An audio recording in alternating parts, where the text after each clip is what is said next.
حضرت آدم فرمانے لگے لما خلقتنی بیدک، اللہ جب آپ نے مجھے پیدا فرمایا، فنفخت فی من روحی، روح میں فرفعت راسی، جب میں نے سر اٹھایا، فرأیت علی قوائم العرش مکتوبہ، میں نے آپ کے عرش پہ لکھا ہوا پڑھ لیا لا الہ الا اللہ محمد الرسول اللہ، فظننت انہ احب الخلق الیک، میں اس بات میں درجہ یقین پہ پہنچ گیا کہ جس کا نام آپ کے نام کے ساتھ ہے یہ آپ کی محبوب مخلوق ہے، جس کا نام آپ کے نام کے ساتھ جڑا ہوا ہے یہ آپ کی پیاری مخلوق ہے، جس کا نام آپ کے نام کے ساتھ کے پہلے انسان حضرت آدم علیہ السلام کو اللہ کے بعد تعارف ہوا ہے تو محمد الرسول اللہ کا ہوا ہے۔ اب توجہ رکھنا، میں دوسری دلیل پیش کر رہا ہوں، اس دھرتی کی دوسری انسان کا نام حضرت اماں حوا علیہ السلام ہے، حضرت اماں حوا کو بھی اللہ کے بعد تعارف ہوا تو محمد الرسول اللہ کا ہوا۔ آپ کہیں گے کیسے؟ دلہن کے لیے بہت بڑا وقت ہوتا ہے جب دلہن کی حق مہر طے ہو رہی ہوتی ہے، دلہن کے لیے نکاح میں حق مہر طے کرنا ضروری ہے، حق مہر طے نہیں کرو گے آپ کے اوپر لازم رہے گا مر جاؤ تم سونے کا ڈھیر بھی دے دو وہ تمہاری مرضی، لیکن کم از کم 10 درہم حق مہر ہے۔ میری بات کا مطلب حضرت اماں حوا سے ہوا تھا، حق مہر کیا مقرر ہوئی تھی؟ اس وقت تو کوئی بینک دولت پاکستان تو نہیں تھا، یہ نوٹ ہے نا، نوٹ کے اوپر لکھا ہوتا ہے بینک دولت پاکستان لکھا ہوا ہے۔ اس وقت کہاں بینک، کہاں اے ٹی ایم، کہاں اکاؤنٹ، پیسے کا تو وجود نہیں تھا۔ اس وقت سنارے بھی نہیں بیٹھے تھے کہ کسی سنارے کے پاس جاؤ اور 2 سونے کے سیٹ بنوا کر حضرت اماں حوا رضی اللہ عنہا کو دے دیے جائیں۔ اس وقت تو کوئی چاندی کی دکان نکال کے بھی تو نہیں بیٹھا تھا کہ ہم وہاں سے انگوٹھی لے لیں اور حضرت اماں حوا کو حضرت آدم پہنا دیں۔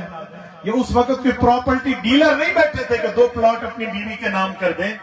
ایسا تو کچھ بھی نہیں تھا۔ پھر حضرت آدم کا حق کے مہر حضرت اماں حوا سے کیا طے ہوا تھا؟ سوال بنتا ہے یا نہیں بنتا؟ جتنے بیٹھے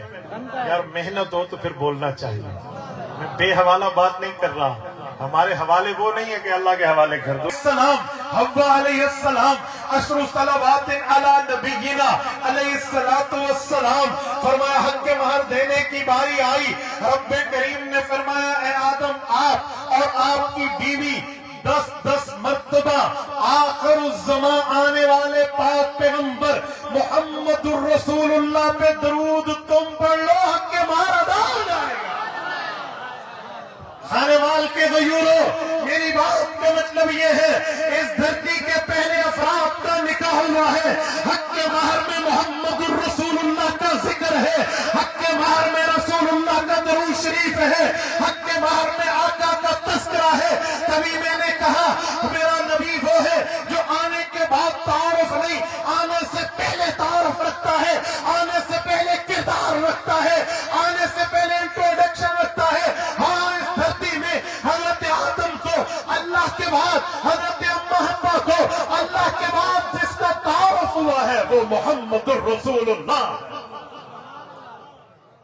دلیل میں نے دوسرے نمبر پہ آپ کی خدمت میں رکھی ہے کہ میرا پاک نبی وہ ہے جو آنے سے پہلے اپنا تعارف رکھتا ہے، اپنی پہچان۔ ہم اس نبی کی سیرت سننے بیٹھے ہیں۔ سیرت النبی پہ میں نے بات چلائی تھی کہ سیرت حالت کو کہتے ہیں، سیرت کردار کو کہتے ہیں، سیرت واقعات کو کہتے ہیں، سیرت چرچوں کو کہتے ہیں، سیرت تذکروں کو کہتے ہیں، سیرت بات کو کہتے ہیں، سیرت پروگرام معاملات کو کہتے ہیں۔ تو میرے پاک نبی کی سیرت اتنی الذین کفروا، موسیٰ علیہ السلام کی قوم کافروں سے لڑنے جاتی تھی، موسیٰ علیہ السلام کی قوم کا جہاد ہوا تھا، عمالقہ کافر نامی ایک جہادی قوم سے مشہور تھی، اس سے مسلمانوں کا جہادی ٹاکرا ہوا، حضرت موسیٰ علیہ السلام کی قوم لڑنے گئی ہے۔ جب حضرت موسیٰ علیہ السلام کی قوم وہاں پہنچی ہے تو وہ لڑنے کے لیے میدان کارزات میں جمع ہے، اور وہاں پہ جمع ہو کے انہوں نے دعائیں مانگی ہیں اور دعا میں اپنی فتح مانگی، اپنی کامیابی کامرانی مانگی، اللہ سے مانگا میرے مولا ہمیں کامرانی دے دے، کامیابی دے دے، فوز و فلاح دے دے، کافروں پہ فتح دے دے۔ خانے وال کے غیوروں توجہ رکھنا، رب کریم کا قرآن کہتا ہے، میں اللہ کا قرآن پڑھ رہا ڈائجسٹ اخبار نہیں پڑھ رہا, اخبار جہاں نہیں پڑھ رہا, کسی صحافی کا کالم نہیں پڑھ رہا, میں اس قرآن کو پڑھ رہا ہوں جس قرآن پہ ایمان آپ کا بھی ہے, قرآن پہ ایمان ہمارا بھی ہے, جس کے لیے ہمارا عقیدہ, نظریہ, موقف, بیانیہ یہ ہے کہ قرآن کریم میں زبر زیر کی غلطی نہیں ہے, مد و شد کی غلطی نہیں ہے, کوئی جزم پیش کی غلطی نہیں ہے, وہ اللہ کی کتاب کہتی ہے, وہ اللہ کا قرآن کہتا ہے. وَقَانُوا مِن قَبْلُ يَسْتَفْتِحُونَ عَلَى الَّذِينَ كَفَرُوا, موسیٰ علیہ السلام کی قوم حضور کے آنے سے پہلے حضور کا وسیلہ دیتی تھی, اللہ ان کو کافروں پہ فتح دیتے تھے.